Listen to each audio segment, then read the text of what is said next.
सुमन पाय मुनि पूजा कीनी, पुनि आशीष दुभाइन दीनी।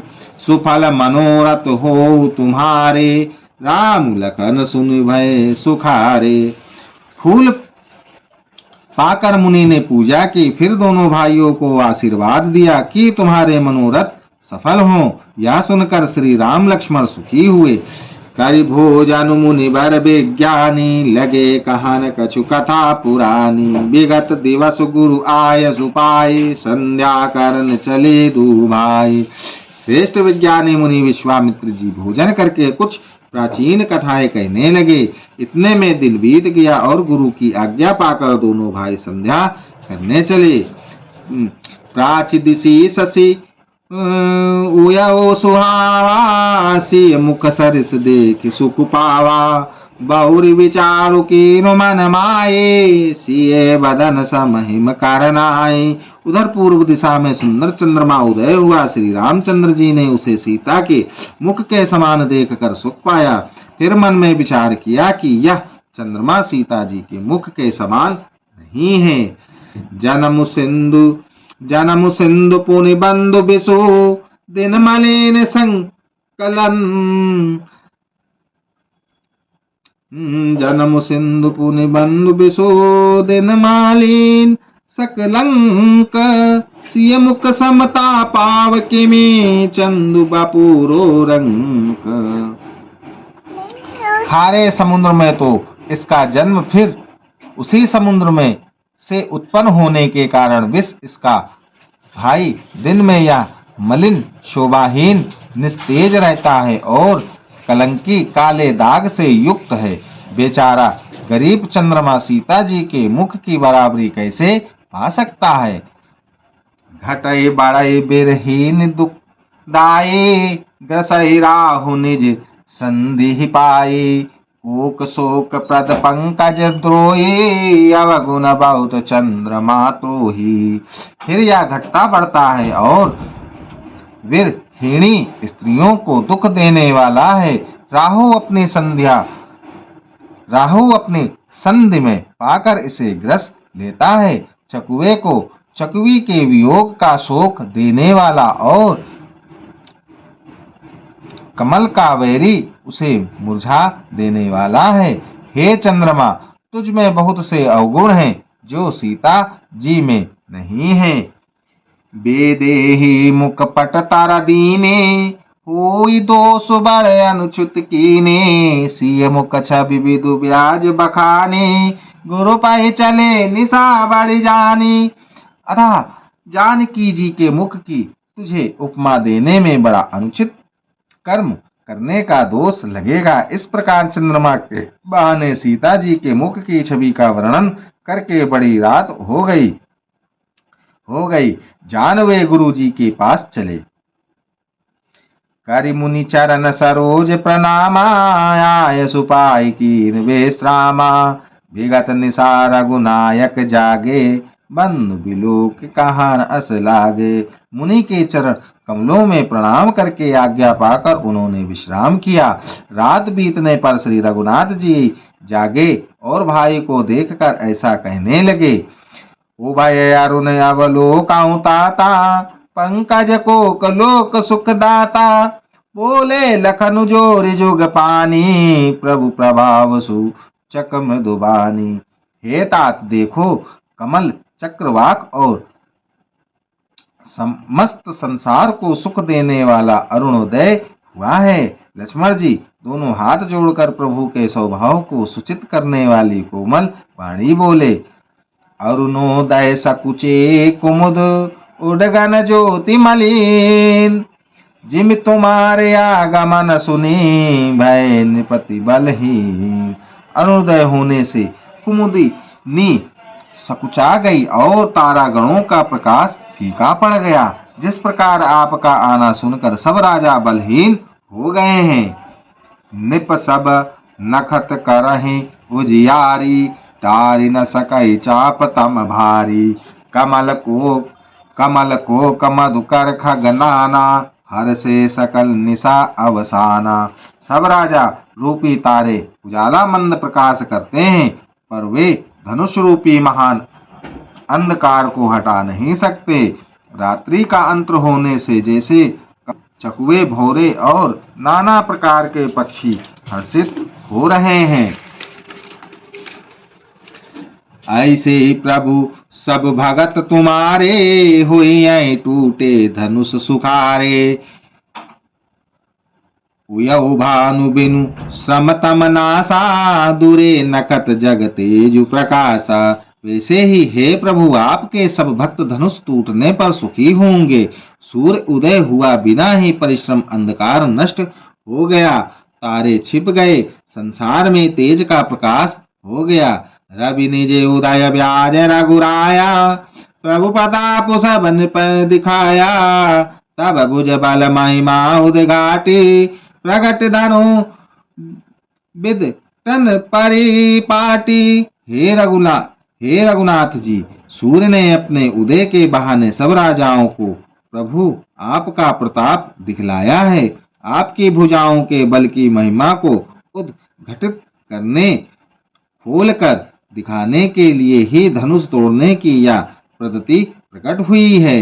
बंधु बचन सुनि प्रभु मुस्काने, हुई सुचि सहज पुनीत नहाने। नित्य क्रिया करि गुरु पै आए, चरण सरोज सुभग सिर नाए।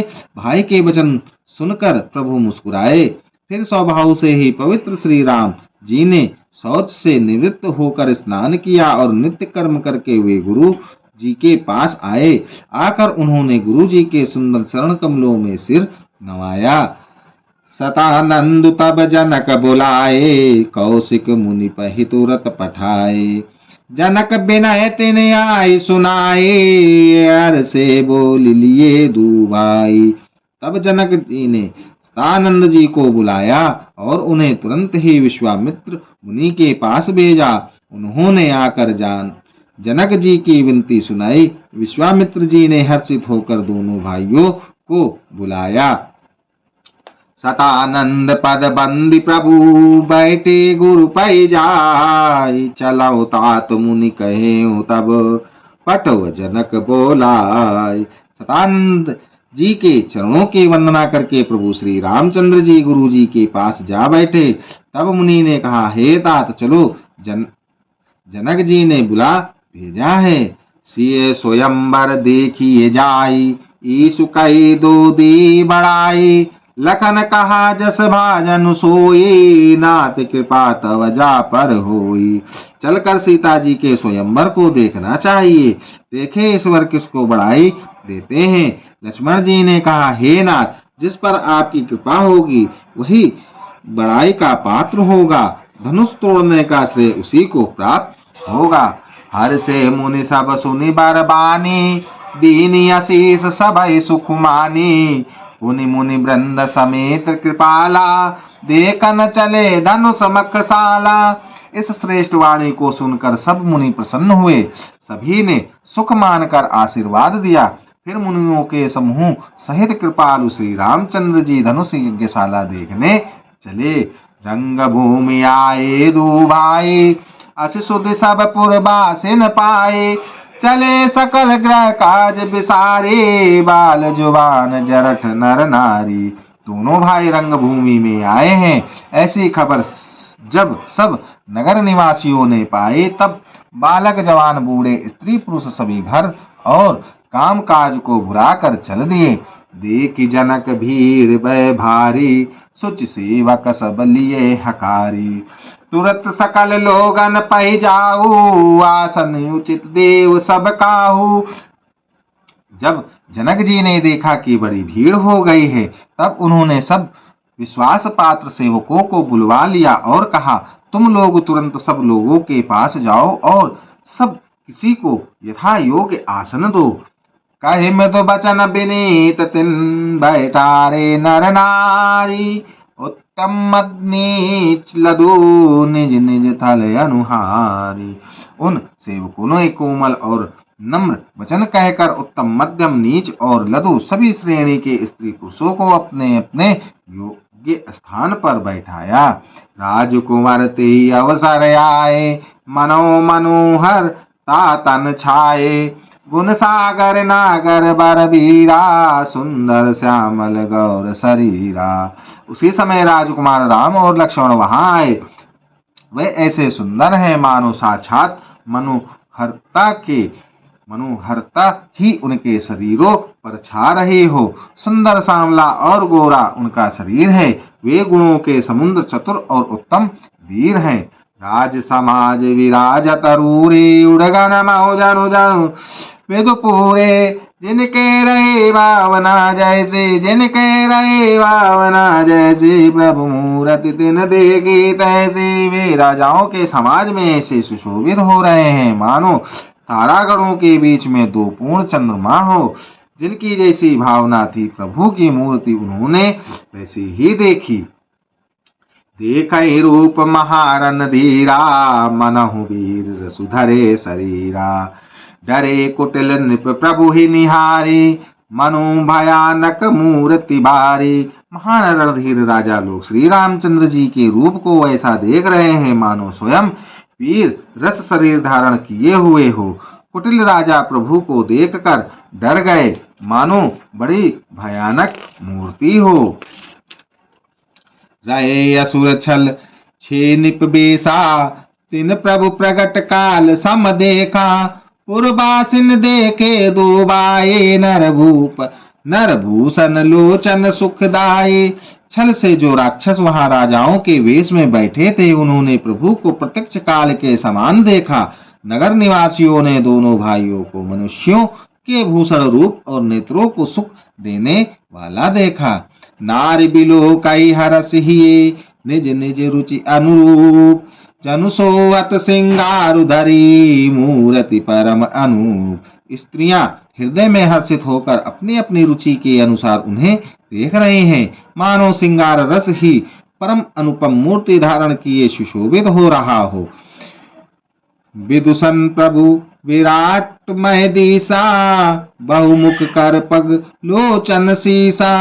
जनक जाति अवलोकहि कैसे, सज्जन सगे प्रिय लागहि जैसे। विद्वानों को प्रभु विराट रूप में दिखाई दिए, जिसने बहुत से मुंह, हाथ, पैर, नेत्र और सिर हैं।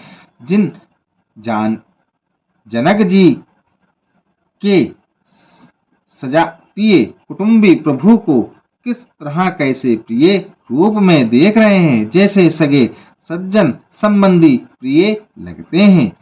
सहित विदेह बिलो कहीं रानी, शिशु सम प्रीत न जाति बखानी। जोगिन परम तत्वमय भाषा, संत शुद्ध सम सहज प्रकाशा। जनक समेत रानियां उन्हें अपने बच्चे के समान देख रही हैं। उनकी प्रीति का वर्णन नहीं किया जा सकता। योगियों को वे शांत, शुद्ध, सम और स्वतः प्रकाश परम तत्व के रूप में दिखे। हरि भगतन देखे दो भ्राता, इष्ट देव एवं सब सुखदाता। राम चितव भाई जैसी, सो स्नेह सुख नहीं कतनी। हरि भक्तों ने दोनों भाइयों को सब सुख देने वाले इष्ट देव के समान देखा। सीता जी जिस भाव से श्री रामचंद्र जी को देख रही हैं, वे स्नेह और सुख तो कहने में ही नहीं आता। उर अनुभवति ना कहि सकसो, कवन प्रकार कहे कवि को। ये वेद राजा जस बाऊ, ते तस देखो कौशल राव। उस स्नेह और सुख का वे हृदय में अनुभव कर रहे हैं, पर वे भी उसे कह नहीं सकती। फिर कोई कवि उसे किस प्रकार कह सकता है। इस प्रकार जिसका जैसा भाव था, उसने कौशलाधीश श्री रामचंद्र जी को वैसा ही देखा। राजत राज समाज महु, कौशल राज किशोर। सुंदर श्यामल गौर तन, विश्व विलोचन चोर। सुंदर सांवले और गौरे शरीर वाले तथा विश्व भर के नेत्रों को चुराने वाले कौशलाधीश के कुमार राज समाज में इस प्रकार सुशोभित हो रहे हैं। सहज मनोहर मूर्ति दो, कोटि काम उपमाल दुसो। शरद चंदन इंदक मुकनी के, नीरज नयन भाव तेजी के। दोनों मूर्तियां स्वभाव से ही बिना किसी बनाव श्रृंगार के मन को हरने वाली हैं। करोड़ों कामदेवों की उपमा भी उनके लिए तुच्छ है। उनके सुंदर मुख शरद पूर्णिमा के चंद्रमा की भी निंदा करने वाले, उसे नीचा दिखाने वाले हैं और कमल के समान नेत्र मन को बहुत ही भाते हैं। चितवनि चारु मार मनुहारनी, भवत हृदय जाति नहीं बारनी। कल कपोल श्रुति कुंडल लोला, चिबुक अधर सुंदर मृदु बोला। सुंदर चितवन सारे संसार के मन को हरने वाले कामदेव के भी मन को हरने वाली है। वह हृदय को बहुत ही प्यारी लगती है, पर उसका वर्णन नहीं किया जा सकता। सुंदर गाल है, कानों में चंचल झूमते हुए कुंडल है, ठोड़ी और अधर ओठ सुंदर है, कोमल वाणी है। कुमुद बंधु कर निंदक हंसा, भ्रिकुटि विकट मानोहर नासा। कुमुद बंधु कर निंदक हासा, भ्रिकुटि विकट मानोहर नासा। बाल विशाल तिलक झलकाए, कच बिलो की अवलिल जाए। हंसी चंद्रमा की किरणों की तिरस्कार करने वाली है। भौहें टेढ़ी और नासिका मनोहर है। ऊंचे चौड़े ललाट पर तिलक झलक रहे हैं, दीप्तिमान हो रहे हैं। काले घुंघराले बालों को देखकर भौरों की पंक्तियां भी लजा जाती हैं। पीत चोतनी सिरहिन सुहाए, कुसुम कली बिच बिच बनाए। रेके रुचिर कम्बुकल गीवा, जनु त्रिभुवन सुषमा की सीवा। पीली कोनी टोपियां सिरों पर सुशोभित हैं, जिनके बीच बीच में फूलों की कलियां बनाई काढ़ी हुई हैं। शंख के समान सुंदर गोल गले हैं। मनोहर तीन रेखाएं हैं, जो मानो तीनों लोगों की सुंदरता की सीमा को बता रही हैं। कुंजर मणिकंठा कलिक उरन तुलासी कमान, वृषभ कंद के हरि ठवनी, बल निधि बाहु विशाल। हृदयों को गज मुक्ताओं के सुंदर कंठे और तुलसी की मालाएं सुशोभित हैं। उनके कंधे बैलों के कंधे की तरह ऊंचे तथा पुष्ट हैं। एड़ खड़े होने की शान सिंह की सी है और भुजाएं विशाल एवं बल की भंडार हैं। कट तुनीर पीठ पट बांधे, कर सर धनुष बाम बर कांधे। पीठ यज्ञ उपबीत सुआए, नक सिक मंजू माछ बिछाए। कमर में तरकस और पीताम्बर बांधे हैं। दाहिने हाथ में बाण और बाएं सुंदर कंधों पर धनुष तथा पीले यज्ञोपवित्र जनेऊ शोभित हैं। नख से लेकर शिखा तक सब अंग सुंदर हैं। उन पर महान शोभा छाई हुई है। देख लोग सब भय सुखारे, एकटक लोचन चलत न तारे। हर से जनक देख दुबाए, मुनि पद कमल गए तब जाई। उन्हें देखकर सब लोग सुखी हुए। नेत्र एकटक निमेष शून्य है और तारे पुतलियां भी नहीं चलते। जनक जी दोनों भाइयों को देखकर हर्षित हुए। तब उन्होंने जाकर मुनि के चरण कमल पकड़ लिए। कर भी निज कथा सुनाए, रंग अवन सब मुनि ने दिखाई। जहाँ जा जाए कुंवर बर दो, ताता चकित चितव सबको। विनती करके अपनी कथा सुनाई और मुनि को सारी रंग भूमि यज्ञशाला दिखलाई। मुनि के साथ दोनों श्रेष्ठ राजकुमार जहां जहां जाते हैं, वहां वहां सब कोई आश्चर्यचकित हो देखने लगते हैं। निज निज रूप राम ही सब देखा, को न जान कछु मरमु विशेषा। भली रचना मुनि निपसन कयो, राजा मुदित महासुख लयो। सबने राम जी को अपनी अपनी ओर ही मुख किए हुए देखा, परंतु इसका कुछ भी विशेष रहस्य कोई नहीं जान सका। मुनि ने राजा से कहा, रंग भूमि की रचना बड़ी सुंदर है। विश्वामित्र जैसे ने स्पृहा विरक्त और ज्ञानी मुनि से रचना की प्रशंसा सुनकर राजा प्रसन्न हुए और उन्हें बड़ा सुख मिला।